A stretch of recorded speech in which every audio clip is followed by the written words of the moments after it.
Good morning, friends. Good morning. Look at the board. What is narration? I am going to discuss the narration.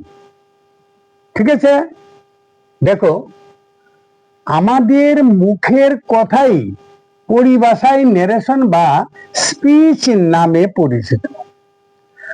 বাংলায় একে বলে উক্তি। বাংলায় একে কি বলে? উক্তি। আর ইংরেজিতে বলে ন্যারেশন। ঠিক আছে, তো ন্যারেশনের শ্রেণী বিভাগ দেখো। ন্যারেশনের শ্রেণী বিভাগ, ন্যারেশন বা স্পিচ দু ধরনের। একটা হচ্ছে ডাইরেক্ট ন্যারেশন বা ডাইরেক্ট স্পিচ, আর একটা হচ্ছে ইনডাইরেক্ট ন্যারেশন বা ইনডাইরেক্ট স্পিচ। আমরা ন্যারেশনকে দুভাবে ভাগ করতে পারি। একটা হচ্ছে ডাইরেক্ট ন্যারেশন আর একটা হচ্ছে ইনডাইরেক্ট ন্যারেশন। ডাইরেক্ট ন্যারেশনকে ডাইরেক্ট স্পিচ বলতে পারি, ইনডাইরেক্ট ন্যারেশনকে ইনডাইরেক্ট স্পিচ বলতে পারি। ঠিক আছে, তারপর দেখো, আমরা বক্তার কথাকে দুভাবে উপস্থাপন করতে পারি। বক্তার যে বক্তব্যটা, এটা অন্য কারোর কাছে আমি যদি বলতে যাই, এটা আমি দুভাবে বলতে পারি। কিভাবে? দেখো, এক নম্বর হচ্ছে আমরা বক্তার কথাকে হুবহু উদ্ধৃত করতে পারি, একে বলা হয় ডাইরেক্ট স্পিচ। এটা উদ্ধৃতি চিহ্নের মধ্যে থাকে। দুই নম্বরটা হচ্ছে বক্তার নিজস্ব কথা উদ্ধৃত না করে আমরা রিপোর্ট করতে পারি, একে বলে ইনডাইরেক্ট স্পিচ। এটা উদ্ধৃতির মধ্যে থাকে না। তাহলে আমরা কি পেলাম? বক্তার কথাকে হুবহু আমরা উপস্থাপন করতে পারি। তো বক্তার বক্তব্যটাকে যখন আমরা হুবহু উপস্থাপন করব, তখন বক্তার বক্তব্যটা ইনভার্টেড কমার মধ্যে থাকবে। বাংলায় বলে উদ্ধৃতি চিহ্ন, তো বাংলায় বলে উদ্ধৃতি চিহ্ন, আর ইংরেজিতে বলে ইনভার্টেড কমা। তো ইনভার্টেড কমার মধ্যে বক্তার বক্তব্যটা থাকবে। আর আমরা বক্তার বক্তব্যটা আমরা রিপোর্ট করতে পারি। রিপোর্ট করলে আমি আমার নিজের ভাষায় রিপোর্ট করব। ঠিক আছে, তখন ইনভার্টেড কমা থাকবে না, উদ্ধৃতি চিহ্ন উঠে যাবে। ঠিক আছে, এটা হচ্ছে ইনডাইরেক্ট স্পিচ। এই হলো ব্যবধান ডাইরেক্ট স্পিচ আর ইনডাইরেক্ট স্পিচ। ডাইরেক্ট স্পিচে বক্তার বক্তব্যটা আমরা হুবহু উপস্থাপন করব ইনভার্টেড কমার মধ্যে। আর ইনডাইরেক্ট স্পিচে বক্তার বক্তব্যটাকে আমরা রিপোর্ট করতে পারবো, হ্যাঁ, ইনভার্টেড কমা থাকবে না। ঠিক আছে, দেখো, ডাইরেক্ট স্পিচ, দেখো এখানে আমি একটা সেন্টেন্স লিখেছি। হি হি হচ্ছে স্পিকার, বক্তা, সাবজেক্ট। ঠিক আছে, হি সেড টু মি, হ্যাঁ, he said to me. Said হচ্ছে রিপোর্টিং ভার্ব, সংক্ষেপে এটাকে আরবি বলে। আর হি হচ্ছে স্পিকার, বক্তা বা সাবজেক্ট। ঠিক আছে, হি সেড টু মি, এই সেড হচ্ছে কি? হি হচ্ছে স্পিকার, সেড হচ্ছে রিপোর্টিং ভার্ব, সংক্ষেপে আরবি। মি হচ্ছে শ্রোতা বা অবজেক্ট। ঠিক আছে, তো হি said to me I am okay today. এই যে আই এম ওকে টুডে, এটা ইনভার্টেড কমার মধ্যে আছে। ঠিক আছে, তো ইনভার্টেড কমার মধ্যে আছে, এটা হচ্ছে ডাইরেক্ট স্পিচ। এটাকে বলে রিপোর্টেড স্পিচ। রিপোর্টেড স্পিচটা সংক্ষেপে বলে আরবি। ওকে, আর রিপোর্টিং ভার্বকে সংক্ষেপে রিপোর্টেড স্পিচ আরএস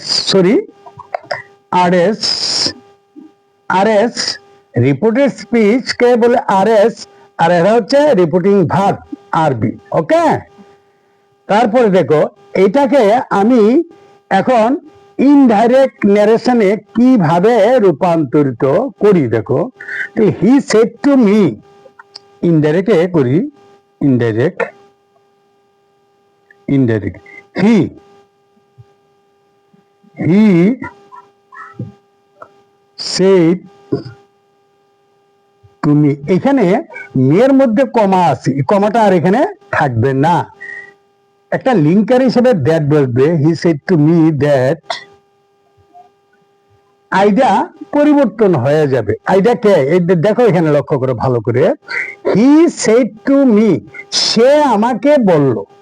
তাহলে সে, এই যে সে ব্যক্তিটা, এটা আই যে সেই ব্যক্তিটা, ঠিক আছে? তাহলে he said to me that, সে আমাকে বলল যে, আইডা পরিবর্তন হয়ে যাবে, আইডা কি হবে? হি হবে। এই যে এম আছে এখানে, এখানে ভাবটা কি আছে? পাস্ট টেন্স, এটা পরিবর্তন হয়ে যাবে, ওয়াজ হয়ে যাবে। হি ওয়াজ ওকে। টুডে থাকলে পরিবর্তন হয়ে যায়, দ্যাট ডে, দা হবে দ্যাট ডে।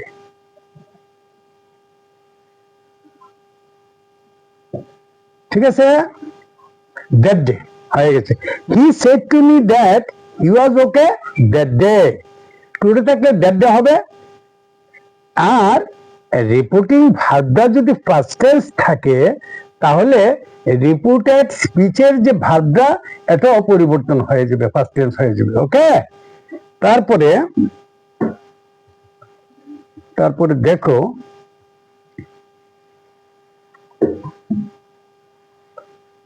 এখানে ডাইরেক্ট স্পিচের কয়েকটা বৈশিষ্ট্য আছে। বৈশিষ্ট্য হচ্ছে কি ডাইরেক্ট স্পিচের? রিপোর্টিং, এক নাম্বার দেখো, রিপোর্টিং ভার্ব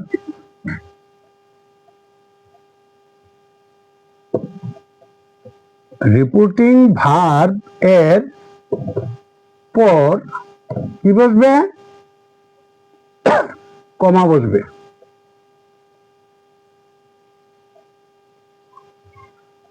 কমা বসবে। রিপোর্টিং ভার্বের পরে কি বসবে? কমা বসবে। 2 নাম্বার হচ্ছে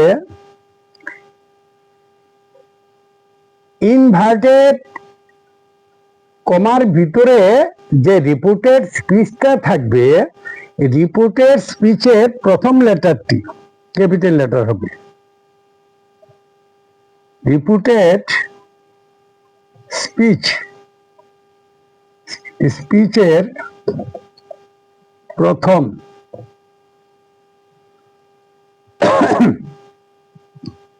লেটার ক্যাপিটাল লেটার হবে। ক্যাপিটাল লেটার হবে। ওকে? তাহলে আমরা ডাইরেক্ট ন্যারেশনের দুইটা বৈশিষ্ট্য পেলাম। কি পেলাম? রিপোর্টিং ভার্বের পর কমা বসবে, আর রিপোর্টেড স্পিচের প্রথম লেটারটি ক্যাপিটাল লেটার হবে। ওকে? ক্যাপিটাল লেটার হবে। ওকে? তারপরে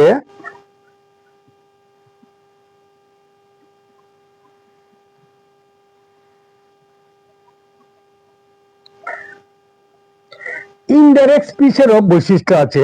দেখো, ইনডাইরেক্ট স্পিচের বৈশিষ্ট্যটা কি? ইনডাইরেক্ট স্পিচের 1 নম্বর বৈশিষ্ট্য হলো ইনডাইরেক্ট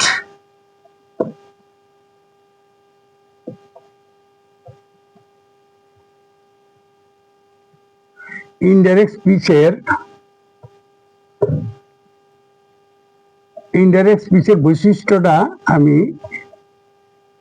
বৈশিষ্ট্যটা হচ্ছে, দেখো, ইনডাইরেক্ট স্পিচের বৈশিষ্ট্য হচ্ছে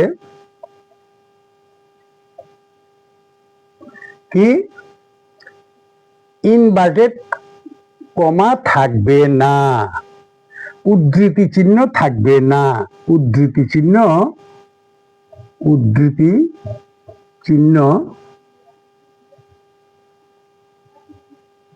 হয় না।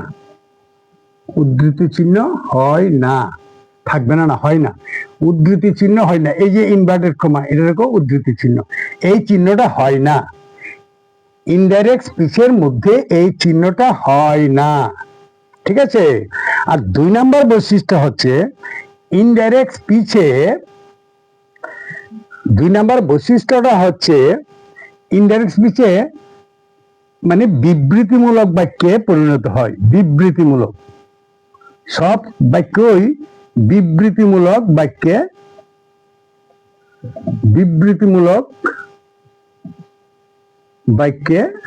পরিণত হয়। বুঝতে পারছো? বিবৃতিমূলক বাক্যে পরিণত হয়, অর্থাৎ অ্যাসার্টিভ সেন্টেন্স।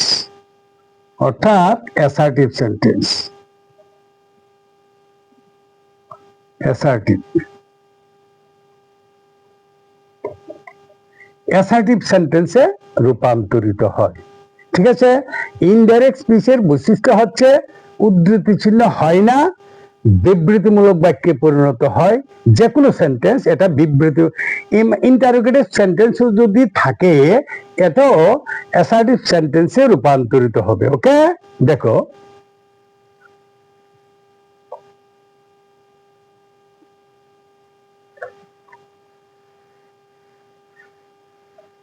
বন্ধুরা, যেমন হি সেড, দেখো ডাইরেক্ট স্পিচ, এটা এখানে কমা আছে তো, তারপর উদ্ধৃতি চিহ্ন থাকবে। আই এম সরি, এখানে উদ্ধৃতি চিহ্ন। ঠিক আছে? দেখো এই যে বক্তব্যটা, এটা কার? সে বলেছে, সে বলল he said I am sorry. তাহলে এটা ডাইরেক্ট স্পিচ। ডাইরেক্ট স্পিচে রিপোর্টিং ভার্বের পরে কমা বসবে, আর রিপোর্টেড স্পিচটা আরবি, এটাকে বলে আরএস। হ্যাঁ, রিপোর্টেড স্পিচ এটা ইনভার্টেড কমার ভিতরে থাকবে। তো দেখো আমি যখন ইনডাইরেক্টে পরিণত করব, এটা আছে ডাইরেক্ট, এটা আছে ইনডাইরেক্ট। ঠিক আছে?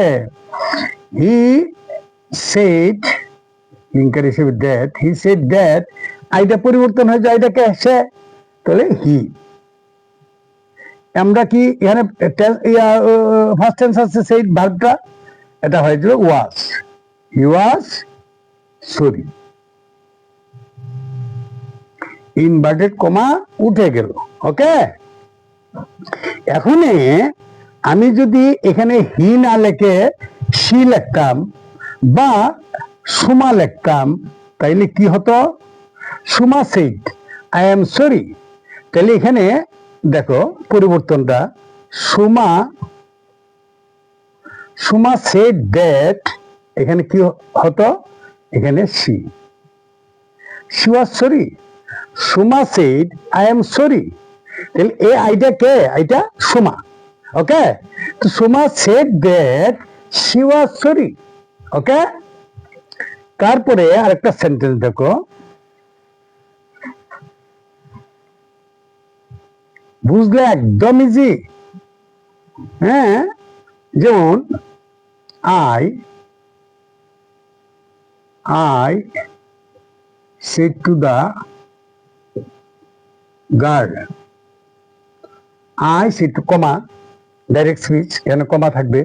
I said to the girl, inverted comma, এটা ক্যাপিটাল লেটার, এটা ক্যাপিটাল লেটার হবে, মনে রাখবে। হোয়াটস ইউর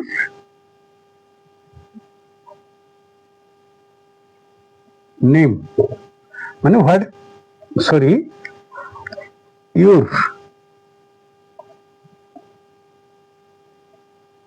প্রশ্নবোধক চিহ্ন, উদ্ধৃতি চিহ্ন। ওকে, তারপর ইনডাইরেক্টে কি হবে? এটা বিবৃতিমূলক বাক্যে পরিণত হবে। এটা আছে ইন্টারোগেটিভ, এটা বিবৃতিমূলক বাক্যে পরিণত হবে, অ্যাসার্টিভ সেন্টেন্সে পরিণত হবে। তাহলে I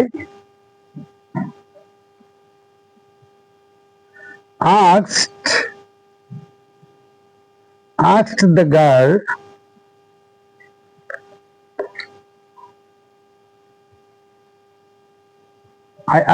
girl what her name was. Was কেন হলো? এই যে ভার্বটা ফার্স্ট টেন্সে আছে, এই কারণে ওয়াজ হয়েছে। ওকে, তাহলে I said to the girl, what's your name? Indirectly I asked the girl what her name was.